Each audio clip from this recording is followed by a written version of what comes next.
Hello everyone and welcome to another lesson on this channel. So this is the channel for Stratoff Educational Center, and once again we come to you with another tutorial. So this is just a revision guide for integrated science, particularly chemistry. So integrated science has a lot of aspects. We have the part that deals with physics, chemistry, and then biology. So I just want to do this short tutorial as a revision guide um, for your studies in integrated science with the area of chemistry involved or in mind, because I realized that on a fundamental basis, or as you are starting to learn integrated science, especially when it comes to the chemistry aspect. These are fundamental topics, or these are basic topics that you have to have understanding on so that your foundation in chemistry can be solid. And if it will be smooth for you in future, your understanding of these topics are very relevant. So I just want to go through some things with you and then demonstrate a few things to help your understanding in chemistry. Okay, so we are going to start off with some definition of terms. Okay, so first term is an atom. So what is an atom? We already might have come across or chanced on this definition a number of times. So an atom is defined as the smallest. It is the smallest stable particle of an element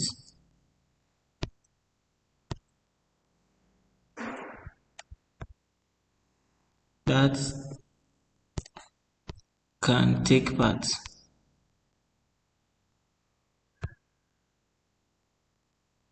in a chemical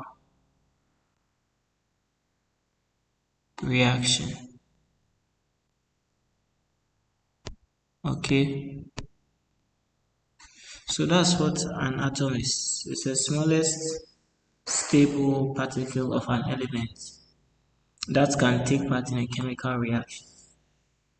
So basically, when a reaction is taking place, we are looking at interaction between atoms of different kinds of elements, depending on the type of reaction that is going on. So on a molecular level, when there is a reaction going on, it's an interaction between the atoms of different elements. So what then is an element? Now, an element is a substance made up of the same kind of atoms, okay?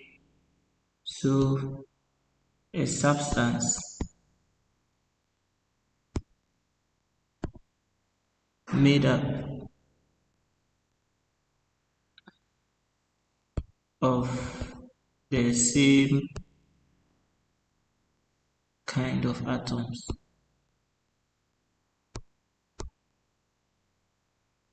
So it's just like um, a matchbox, okay? So when you take a matchbox, you realize that the matchbox contains matchsticks. Okay, so the matches we use at home to light our stoves and gases for cooking. So when you take a matchstick, the matchstick will be the atom, and then the whole pack containing the matchsticks will be the elements. So that's the difference between an element and an atom.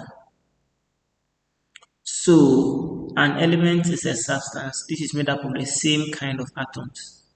So another example can be like, for instance, a bunch of banana, okay, or a bunch of keys, okay. So assuming those bunch or assuming the keys on the bunch have similar keys on it, okay. So in that sense, the bunch becomes the element, and then when you take an individual key from the bunch, that becomes an atom. Okay, so get this straight. Atom is the smallest stable particle of an element that can take part in a chemical reaction. And then an element is a substance made up of the same kind of atoms. Now, what is a mixture? What is a mixture? Mixture is simply the physical combination of two or more substances. Okay, so mixture, physical combination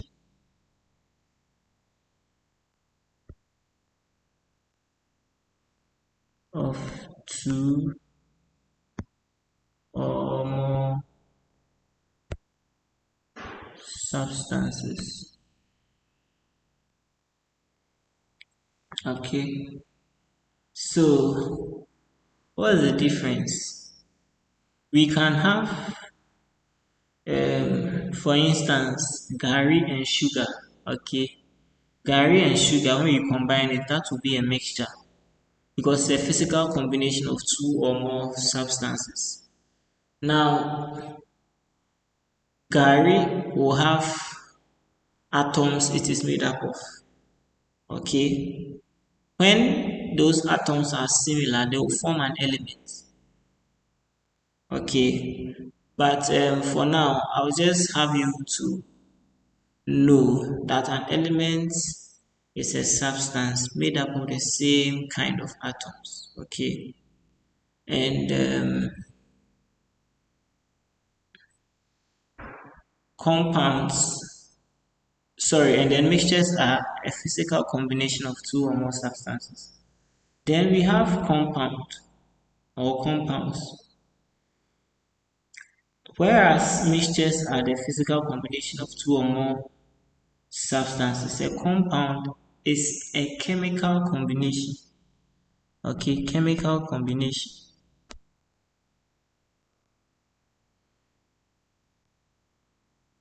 Chemical combination, okay, of two or more substances or elements. Okay.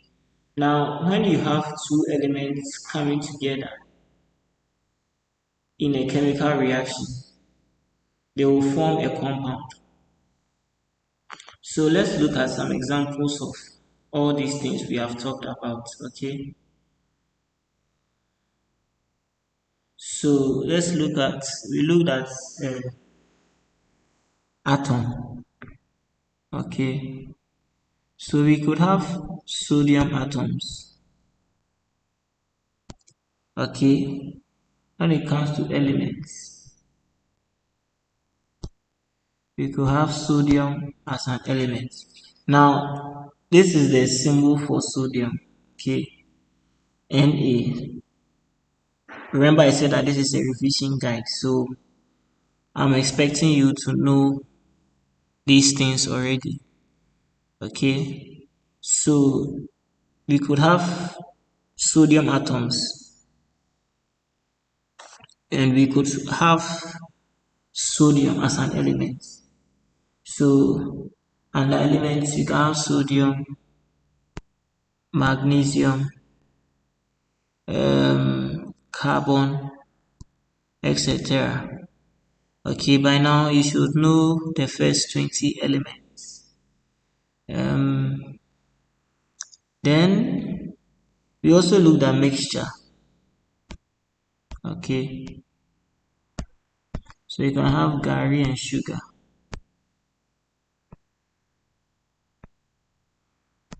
Okay,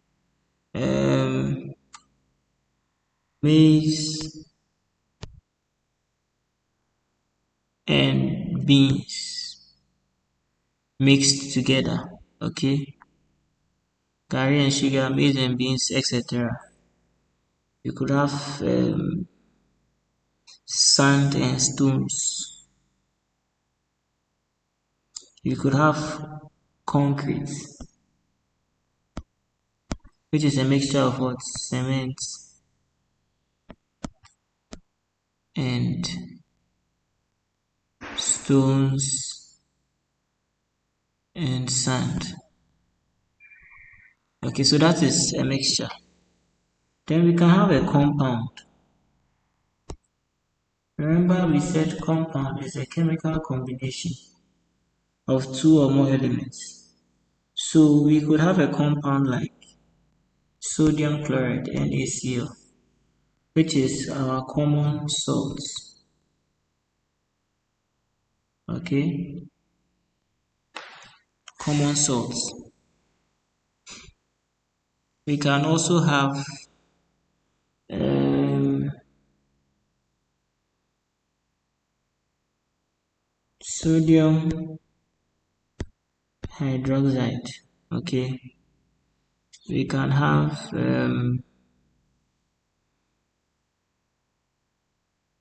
calcium chloride. Okay,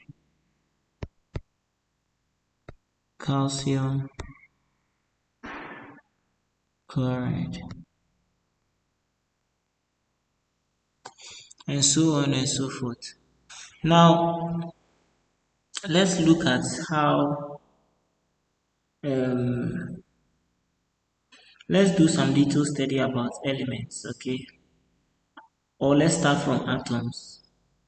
Now we want to look at um, subatomic particles. Okay, so we are looking at subatomic subatomic particles.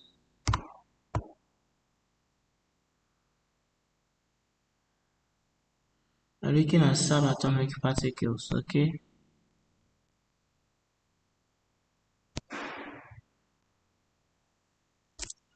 now remember we said that the atom is the smallest stable particle of an element. Now when you take an atom, okay, the structure of an atom is further divided into other parts. Okay, so it's made up of subatomic particles, meaning that remember we said the atom is the smallest stable particle of an element.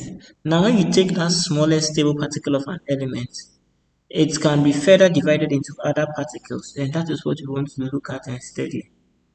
So when you take an atom, okay, for instance, sodium atom, okay, this atom has electrons, it has protons, and then it has neutrons. Okay, so the protons and then the neutrons, they exist in what is called the nucleus. Okay, and then the electrons, they are on, or they are contained in shells or orbitals. Okay, so when you take a structure of the atom, you have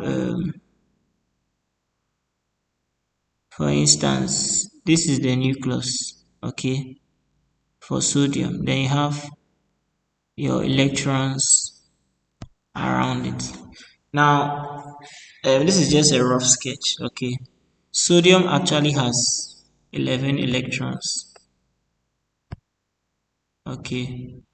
So, if you want to draw sodium typically, um, this is how you want to draw sodium,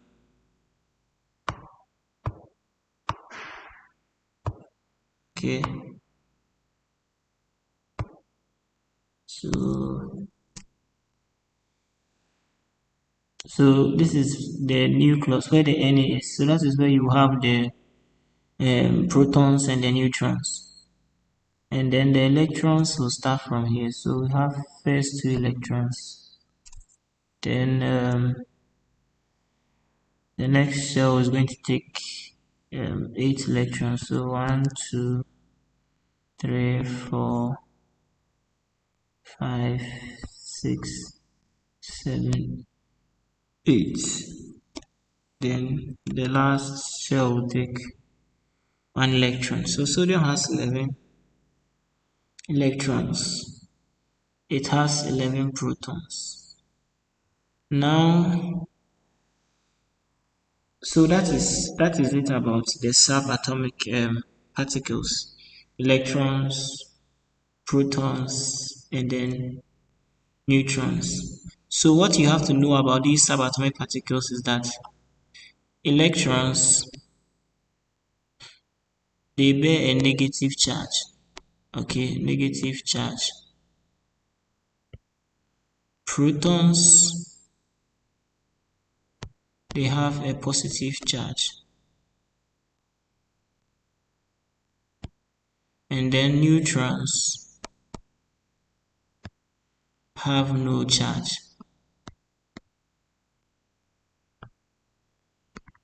Now, why are these worth noting, or why are these important to remember? Now, these things are important to remember, right? Because I said that they are fundamental concepts in chemistry you have to understand in order to be able to build on complex theories in chemistry, or in order for you to understand complex theories in chemistry. Now, remember we said that an atom, it is the smallest stable part of an element that can take part in a chemical reaction. So when a reaction is going on, atoms are involved, okay? Now, atoms of different elements will be interacting, okay? And it is these interactions that lead to the formation of new compounds, etc.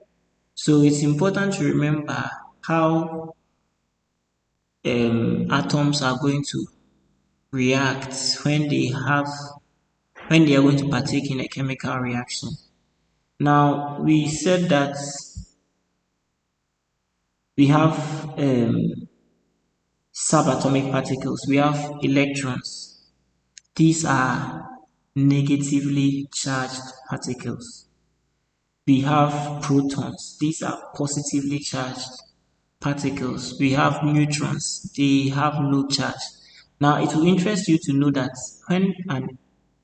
when a reaction is taking place, it is the electrons that really do most of the work, or it is the electrons that result in the transfer of electrons that results in the formation of new chemical substances. For instance, if we want to form sodium chloride, okay, now you would realize when it comes to formation of compounds, there are a number of ways compounds can be formed, and we'll look at it in future. But you realize that there is a transfer of electrons for this compound to form. Okay, So first of all, sodium elements, okay, or atoms of sodium. Let me use atoms rather, okay.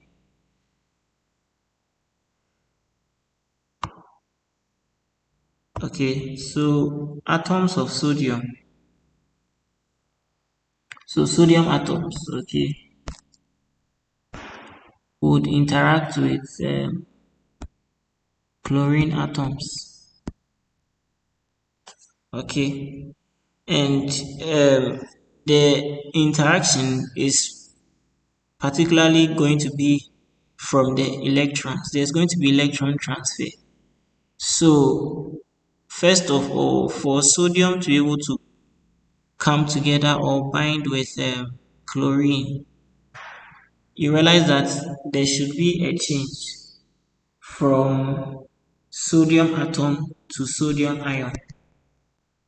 Okay, now it means that there has been introduced a new term, an ion. So what is an ion?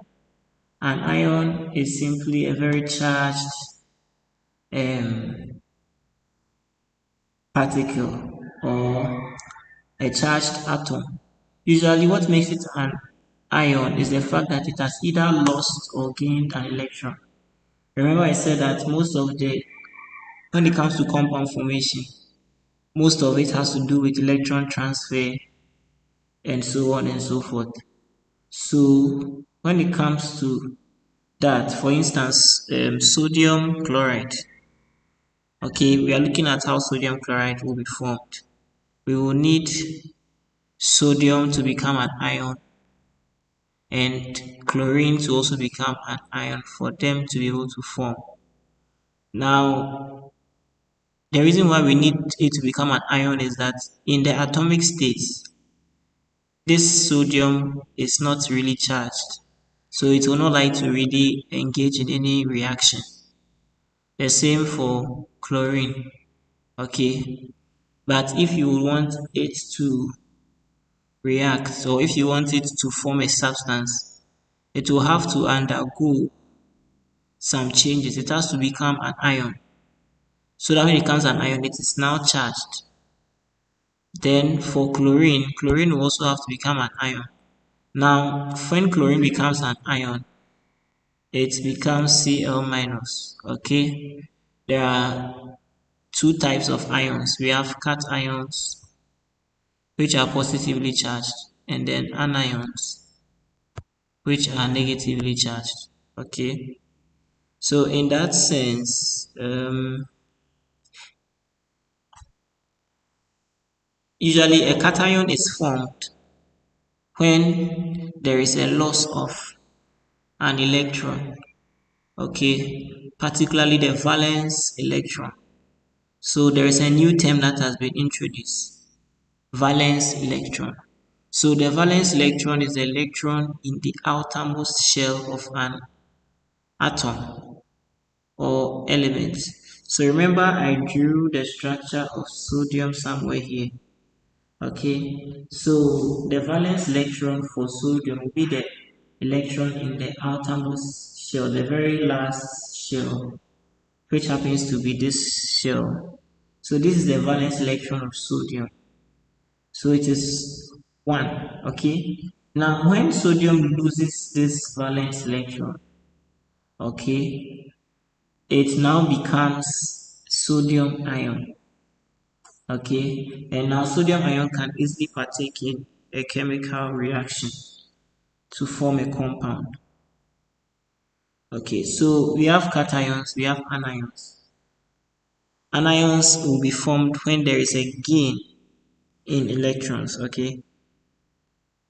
So when there is a gain in electrons, you form a negatively charged atom or an element. Now, why does addition of more electrons make an atom or an element more negative, and the losing of more and then the losing of electrons make um, an atom or an ion become positive.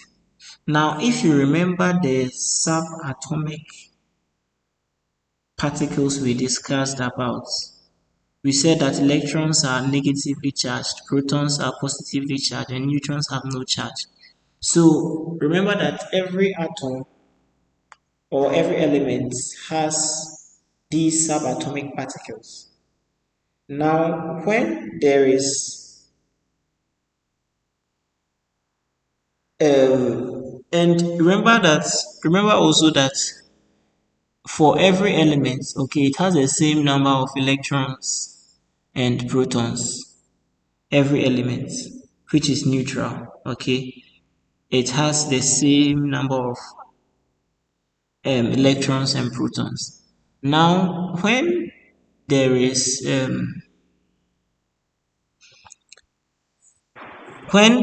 a transfer of electron which is negatively charged, okay, when there's a transfer of electrons or there's a loss of electron which is negatively charged, it makes the net charge or the overall charge of that atom more positive than before, because remember we said that the electrons and then the protons for the elements are equal in number. So when there is a loss of one electron, it means that the protons have now become more than the than the electrons. And that loss of one electron makes the atom or yes, makes the atom more positive.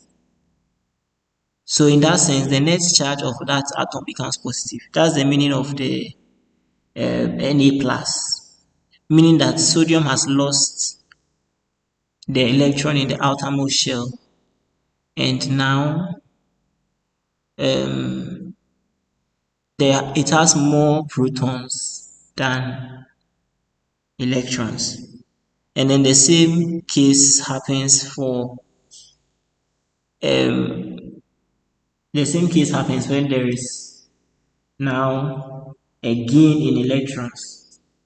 Okay, so when you form an anion, simply telling you that now another electron has been added to the previous number that already existed. And so now there are more electrons than protons. And so the net charge of that atom or element that you are dealing with is now more negative than the other, or more negative than what it used to be. So take note of that.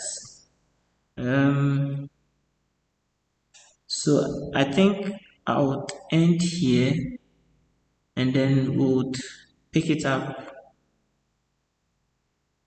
another time.